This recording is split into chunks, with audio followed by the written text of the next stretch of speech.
Hello and welcome to our Friday Live slash Ask Amanda Now slash I'm popping in here very quickly for just a few minutes to say hi on your Friday. You may have seen the post earlier on today. Further down this page, I have for the last 2 days been attending a Meet the Press event in Sydney, which happens once a year that I try to get to be able to connect with all sorts of different journalists, print media, radio, TV, to share with them what's going on in our part of the world, what's going on in Strata. What is it all about? What are the issues that they need to be across to help as many people as possible better understand this crazy world that is apartment living? So I am towards the end of the second day of that event. Yesterday was all about some media training and getting our pitches right and being able to communicate what it is that journalists want to know, need to know about what's going on in our world. And this afternoon, we're about halfway through chatting to many different journalists from many different publications. I've been talking about leaky windows. I've been talking about smoking. I've been talking about how to meet your neighbours. We've talked about mold, electric vehicle charging, the cost of living and the affordability crisis. We've been talking about fire and evacuation plans and emergency management plans. I've been talking about podcasting. So you might be seeing some of those stories coming to a media outlet near you. You might see me post a call out onto this page asking for you to share your story, or do you want to be part of a story that is going to air in the media to see if we can affect the change that we so often need in our space to make progress for everyone. I'm just holding up the microphone close to my mouth here. I'm not sure if that's, Rochelle will let me know if that's any better. I know there's a bit of background noise going at the moment. I am in the corner of the bar, actually, and I'm going to race upstairs in less than 5 minutes to try and grab some afternoon tea before we hit it off with another round of pitching to our journos. So it'll be a late night tonight. But I wanted to make sure that I dropped in here on a Friday to say hi to you, to let you know what I was up to, and to acknowledge this shocking building fire that has ripped through a heritage building in Surry Hills overnight here in Sydney. The building was, thank goodness, vacant. It's a building that I understand is slated for redevelopment. As far as I'm aware, at this point in time, I know this is an evolving story. Nobody injured in that blaze, but shocking for Sydney residents who were heading out to dinner last night and getting on with their evenings to witness what was going on there. And the building has collapsed or partially collapsed at this stage. And I know some residential buildings nearby have been affected as well. And to me, this starts a really important conversation, or should start a really important conversation about precisely what it is that our residential apartment buildings are doing, or perhaps for some of them are not doing, when it comes to their fire safety, when it comes to their emergency management plans, their evacuation diagrams. I know, having spoken to a couple of experts on the podcast before, that at least in New South Wales, there is no legal requirement for a residential building to have an emergency management plan and to have evacuation diagrams. I've spoken to Michael Barnes at Credwell Consulting about that in a previous episode. We'll grab the links and we'll pop them here for you in the notes.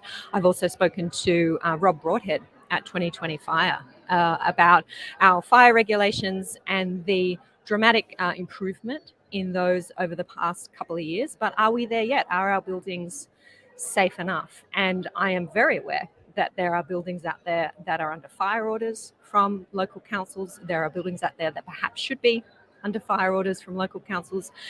And maybe seeing this type of event happening in Sydney, happening next door to some of our residential apartment buildings, may be waking up some of those owners, some of those committee members who haven't quite been paying enough attention to what is going on in their buildings when it comes to fire safety. So an important conversation to be having in our space. It's one that I have been talking to the journalists about, that I'm meeting with here today, and I expect that we're going to see some more on this in our media. It's definitely something that I'll be reconnecting with those experts like Rob Broadhead and Michael Barnes to bring you updates on where it is that our legislation's at in residential strata when it comes to fire protection. Lots of you coming on in. I'm keeping a really close eye on the time. I think I've got about 3 more minutes, and I've got to be back in the bullpen there with the journalists pitching strata stories for you. Anna's here saying hi. Hey, Anna, why am I not surprised, says Anna. Yeah, some of these things, frighteningly, it's only a matter of time. Shana's saying tragic consequences of an action by nature or by humans. I think what's come out in this afternoon's news, Shana, is that there were some kids, some teenagers who may have been mucking around in the building, vacant building it was, that may have sparked this blaze that has brought this Sydney building down.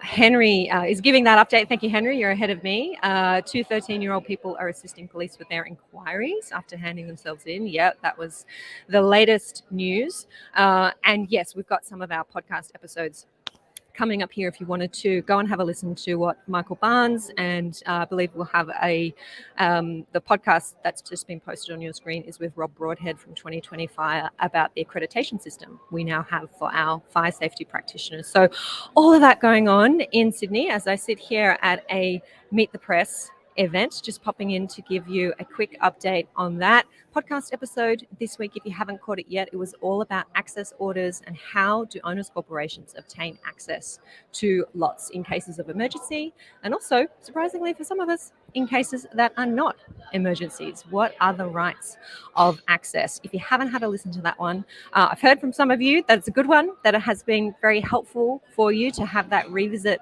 of the legislation. We're looking at the New South Wales legislation and under what provisions of our Act can we access? Can an owners corporation access a lot? What do you need to show? Who do you need permission from? And if you don't get that permission, what can you do? If you go to the tribunal, what kind of orders should you seek and what kind of result should you expect? How long might that take? So good episode to have a listen to, episode number 363. We've got the link here in the notes for you. Sean coming in and saying hi. I can see lots more of you there live. I got to head off. I wanted to pop in and say hi, but I've got 5 more journalists up there ready to meet me and to hear your strata stories. So journalists from various parts of the country, news media, print media, radio, TV, all hearing from experts in their field about what is going on and what the people of Australia need to know. So I'm here sharing your strata stories. I'm sure you'll see some of them coming up in the media over the next few months. And if I need your help, if I need your point of view, if I need your opinion, or if you'd like to be a case study in one of these stories, then please keep your eye on this page. I will be reaching out from time to time for your contributions. So if you haven't yet liked the page or followed the page, please do that. And I'll be back. I will be back here next week because you know me. I can't keep away even when I'm at an event and I'm supposed to be upstairs. That's where I'm going right now. Thank you for joining me. Shana's saying, thank you for making us feel important with your 5 minutes. I think I went over time. I think it's 8 minutes. I'm in trouble. Have a lovely weekend, and I will catch you all next time. Bye for now.